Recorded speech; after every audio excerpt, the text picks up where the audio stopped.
family,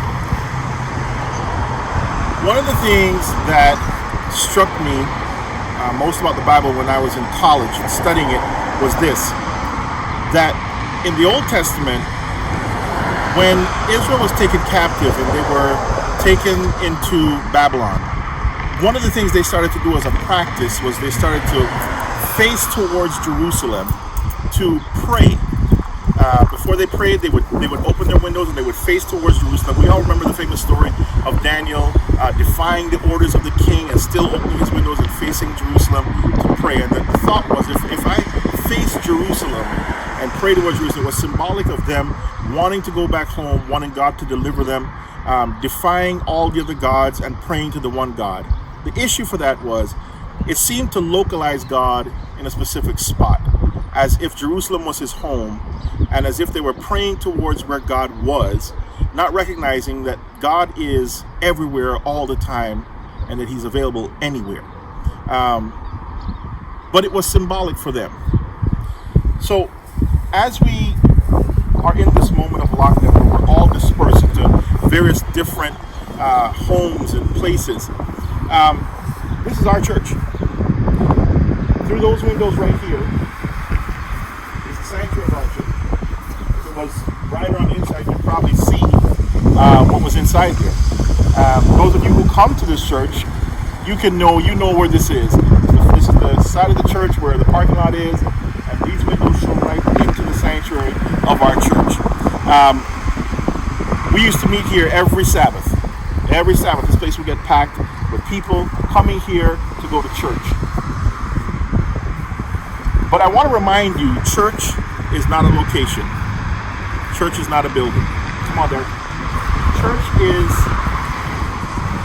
you, and it's me. Church is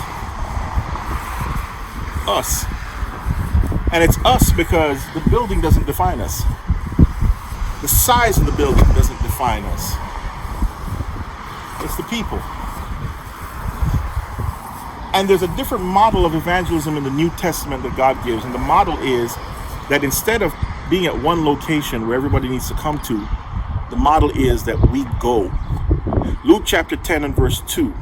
Jesus famously says to his disciples, he picked 72 of them and he was sending them out. And he said, the harvest truly is great, but the laborers, he says, are few.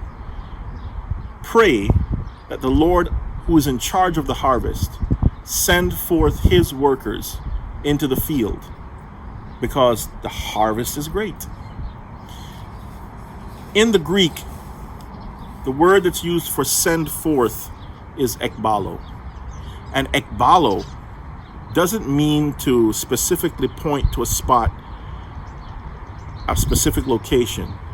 It means to be thrown or cast any direction. And wherever you land, just start reaping. This lockdown period, it seems as if we've been all cast back to our places, our homes of abode. We've been thrown to the farthest regions of the GTA. But thank God that our online church has afforded us the opportunity to reach many, many people. And so now, instead of localizing ourselves to a building, we are, of all people, most blessed to be cast out by God so that we can be witnesses in these last days wherever we are. My encouragement to you this midweek, let the Lord use you wherever you are. Don't forget, you don't need a building to define yourself as a church. You are the church. I am the church. Let's be the church together, and let's continue to be a witness. God bless you. Stay encouraged. Stay safe. We'll see you soon.